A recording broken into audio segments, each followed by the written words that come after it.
அனைத்து ஜோதிட சொந்தங்களுக்கும் ஸ்ரீ லக்ஷ்மி நரசிம்மர் ஜோதிட நிலையத்தின் சார்பாக நமஸ்காரத்தை தெரிவித்துக் கொண்டு மீண்டும் உங்கள் அனைவரையும் ஜாதக ஆய்வு பகுதியில் சந்திப்பது மிக்க மகிழ்ச்சி. இன்று நாம் காண இருக்கும் தலைப்பு 9ஆம் அதிபதியும் சூரியனும் கூடி மறைந்தால் அப்படின்ற ஒரு தலைப்பில் தான் இன்றைக்கி நம்ம ஒரு ஜாதகத்தை பார்க்க போகிறோம். இப்போ நம்ம பார்க்க போகிற ஜாதகம் ஒரு ஆணுடைய ஜாதகம். 29/8/1990 மாலை 4:32 விருதுநகரில் இந்த ஜாதகர் பிறந்திருக்கிறாரு. இந்த ஜாதகருடைய தந்தை இந்த ஜாதகத்தை எடுத்துகிட்டு பார்க்க வந்திருந்தார். அந்த ஜாதகருடைய தந்தை ஜாதகத்தை கொடுத்துட்டு சொன்னது, என் பையனால் நான் ரொம்ப சிரமத்துக்கு ஆள்பட்டு விட்டேன். எந்த ஒரு உதவியும் என் பையன் எனக்கு செய்கிறதில்லைங்க.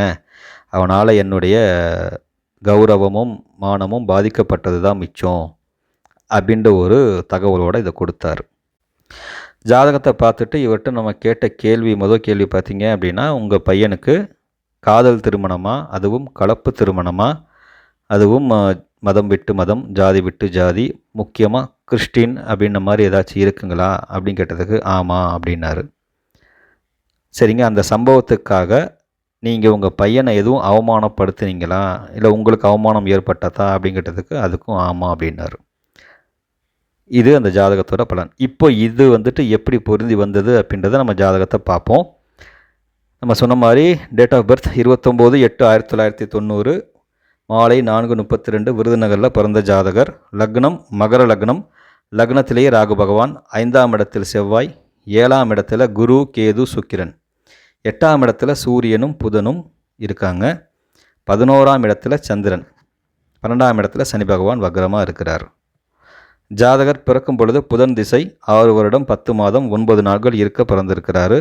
இப்போ நடப்பு திசை சூரிய திசையில் சந்திர புத்தி இப்போ போயிட்டுருக்கு.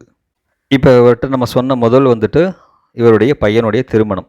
பொதுவாக லக்னத்திற்கோ ராசிக்கோ 5, 7, 9 தொடர்பு இருந்துச்சு அப்படின்னா அவங்களுக்கு காதல் திருமணம் ஏற்பதற்கு வாய்ப்பு இருக்கிறது. இங்கே லக்னத்துக்கு பார்க்கும் பொழுது அந்த 5, 7, 9 தொடர்பு வரலை. ஆனால் ராசிக்கு பார்க்கும் பொழுது விருச்சிக ராசியாகி 5ஆம் அதிபதி குருவும் 7ஆம் அதிபதி சுக்கிரனும் 2 பேரும் கூடி ராசிக்கு 9ஆம் இடத்துல இருக்கிறாங்க. ராசிக்கு 9ஆம் அதிபதியாகிய சந்திரனை குரு பகவான் பார்க்கிறார். ஆனால் சந்திரன் அங்கே நீசமாக இருக்கிறார். இவங்க 2 பேருக்கும் வீடு கொடுத்தவங்க, குருக்கும் சுக்கிரனுக்கும் வீடு கொடுத்தவர் சந்திரன், அவர் நீசமாக இருக்கிறார். அதனால் காதல் ஏற்பட்டது. ஒரு நீசமான ஒரு தன்மையோடு அந்த காதல் நடந்தேறியது. அங்கே கேதுவும் உள்ளே வந்ததால் ஒரு கலப்பு திருமணம், பர்டிகுலராக அந்த கிறிஸ்டியன் அப்படின்றது உள்ளே வந்தது. ஆக இந்த காதல் திருமணம் ஏற்பட்டது. சரி, அவமானம் ஏன் ஏற்பட்டது, இவர் ஏன் அவமானப்படுத்தினார் அப்படின்றது பார்க்குறதுக்கு முன்னாடி இதற்குண்டான பாடலை நம்ம பார்த்துருவோம். மூலநூல் சொல்கின்ற பாடல் பார்த்திங்கன்னா ஜாதக பாரிஜாதகம் அப்படின்ற நூலில் இந்த பாடல் வருகிறது.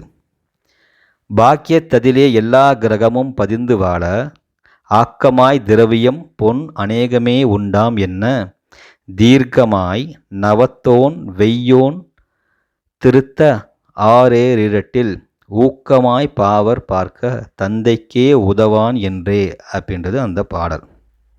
இந்த பாடல் சொல்வது 9ஆம் அதிபதியும் சூரியனும் கூடி மறைஞ்சிட்டு அவங்கள ஒரு பாவர் பார்த்துட்டாங்க அப்படின்னா அந்த ஜாதகர் தந்தைக்கு உதவ மாட்டார் அப்படின்றது இந்த பாடல்.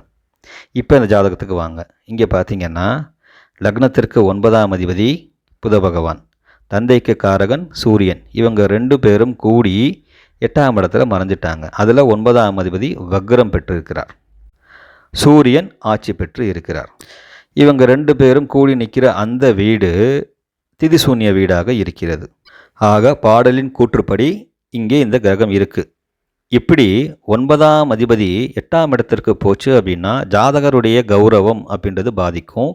அதே போல் தந்தையால் அவமானமும் தந்தைக்கு ஓர் அவமானமும் ஏற்படுகின்ற ஒரு சூழ்நிலையும் ஏற்படும்.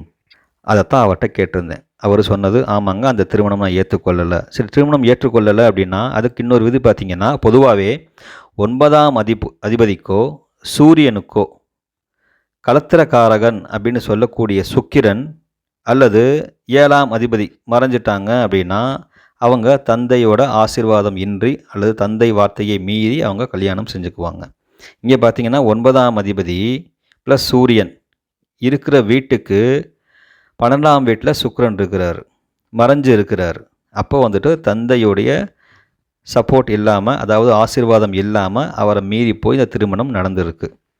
அதுக்கப்புறம் பார்த்தீங்க அப்படின்னா இந்த பையனுடைய தாய் தான் தந்தையை வற்புறுத்தி மீண்டும் இணைத்து கொண்டு இருக்கிறார்கள். அது ஏன் அப்படின்னு பார்த்தீங்கன்னா, பொதுவாக தாய்க்காரகன் சந்திரன், இந்த லக்னத்திற்கு 4ஆம் அதிபதி செவ்வாய்.